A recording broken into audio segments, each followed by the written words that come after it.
नमस्कार दोस्तों, अब हम ये प्रश्नावली 2.3 देखते हैं। प्रश्न नंबर 1 क्या कह रहा है कि शेषफल ज्ञात करो जब x की घात 3 धन 3x का वर्ग धन 3x धन 1 को निम्न से भाग दिया जाता है।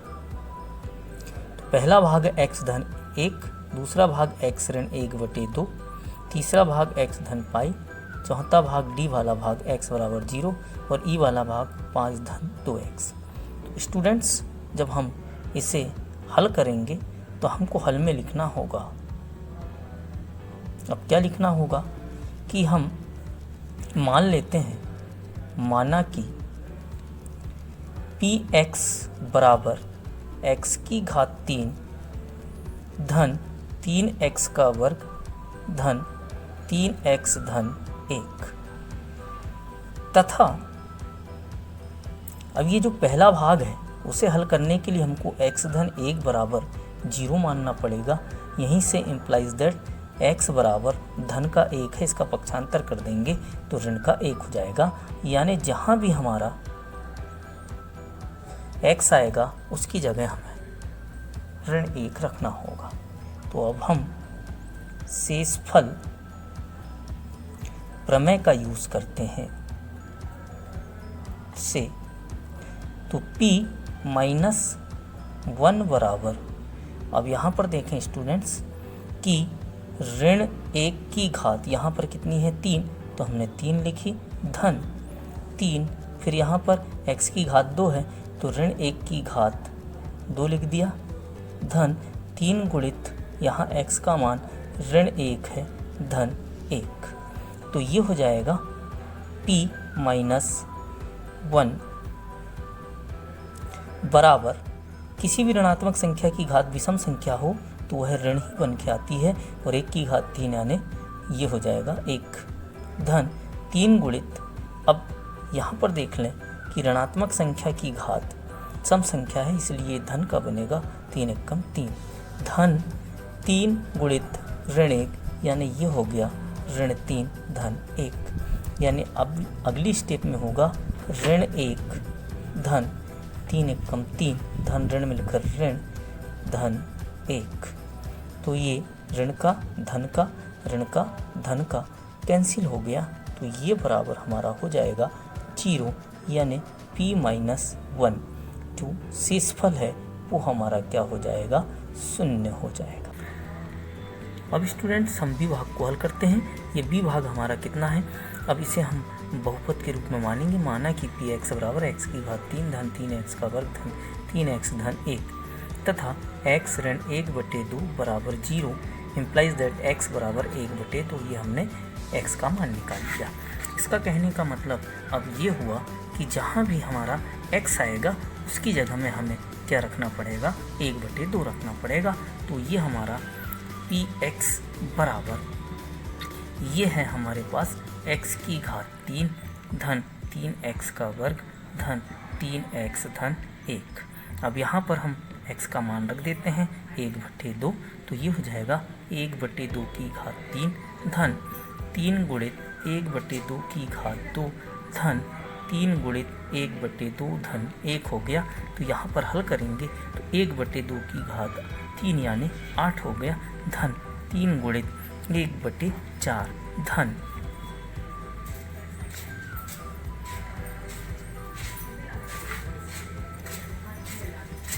3/2 धन 1 हो गया।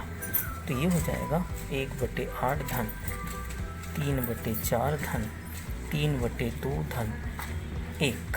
अब इसे हम हल करेंगे तो इसके एलसीएम लेते हैं और इसका एलसीएम हमारा कितना आएगा, 8, क्योंकि कि आपको मालूम है कि एलसीएम कैसे निकालते हैं, 8, 4, 2 और 1, 2 से देंगे 2 चौक 8, 2 दूनी 4, 2 एकम 2, फिर 2 से देंगे 2 दूनी 4, 2 एकम 2, फिर 2 से देंगे तो 2 एकम 2। इस प्रकार स्टूडेंट 2 दूनी 4 दूनी 8 आ गया।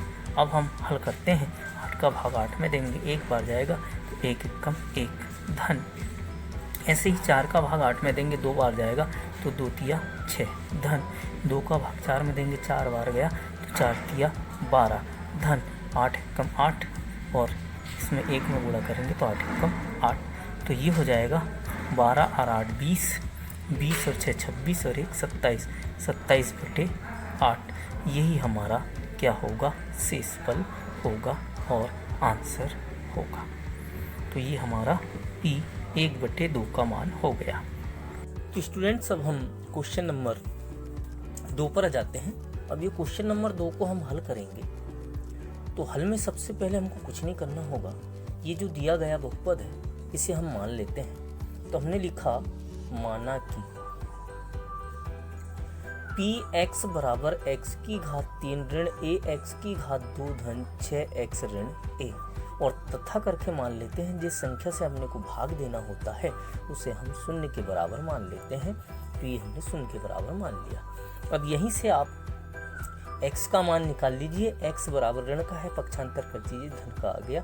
अब कुछ नहीं करना है। अब हमारे पास ये बहुपद है px बराबर x की घात 3 ऋण ax स्क्वायर धन 6x ऋण a।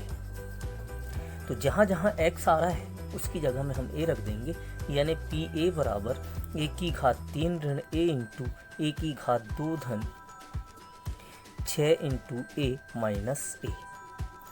अब pa बराबर यहाँ से हो जाएगा a की घात 3 ऋण a की घात 2 और 1 3 और धन 6a माइनस a। ये a की घात धन का, a की घात ऋण का घट गया, तो pa बराबर ये हो जाएगा 6 में से 1 गए तो 5a, और यही हमारा क्या हो जाएगा, शेषफल हो जाएगा। अब हम ये क्वेश्चन नंबर 3 देख लेते हैं। ये कह रहा है कि जांच कीजिए कि 7 धन 3x 3x की घात 3 धन 7x का एक गुणनखंड है या नहीं। हल में हम लिख लेते हैं। सबसे पहले हम मान लेते हैं, माना कि अब बड़ा गुणनखंड, बड़ा बहुपद यहाँ पर ये है, तो इसे हम px के बराबर मान लेते हैं। px बराबर 3x की घात 3 धन 7x, तथा अब जिसे हम भाग देंगे तो उसे हम शून्य के बराबर मान लेते हैं। 7 धन 3x बराबर 0। अब यहीं से 3x बराबर धन का इधर जाके ऋण का हो गया, तो इसीलिए इम्प्लाइज दैट x बराबर यहाँ पर हो जाएगा ऋण 7/3, यानी जहाँ भी हमारा x आएगा उसकी जगह में हम ऋण 7/3 रख देंगे। तो हम रखते हैं स्टूडेंट्स px बराबर 3x की घात 3 धन 7x, यानी p ऋण 7/3 बराबर 3 गुणित ऋण 7/3 की घात 3 धन 7 गुणित ऋण 7/3। अब इसे हम हल करेंगे तो 3 गुणित ऋण, अब यहाँ पर देख लें 7/3 गुणित ऋण 7/3 गुणित ऋण 7/3। अब धन ऋण मिलकर ऋण, सती सती 49 हो गया 3। यहीं से ये 3 से 3 कट जाएगा, तो ये हो जाएगा ऋण ऋण धन सती सती 49 गुणित ऋण 7 ये हो गया 9 और ऋण 49/3। अब स्टूडेंट्स इसे हम हल करेंगे। अब हल करेंगे तो एलसीएम लिए हमने, तो 9 आया। 9 का भाग 9 में दी 1 बार गया, 1 का गुणा करे तो ये 49 गुणित ऋण का 7 ऋण। अब 3 का भाग 9 में देंगे, 3 बार जाएगा तो ये हो जाएगा ऋण 49 गुणित। अब यहाँ पर देख लें कि कितने बार गया है, 3 बार, तो गुणित 3। यहीं से हम 49 कॉमन ले लेते हैं, तो हमारा क्या बचा, ऋण 7 ऋण 3 और बटे ये 9 बचा। अगली स्टेप में 49/9 गुणित ऋण 7 और ऋण 3, तो ये ऋण 10 हो गया, जिसके बटे में कुछ नहीं, तो ये हमारा 1 हो गया। अब यही गुणा कर देंगे तो ऋण 490/9।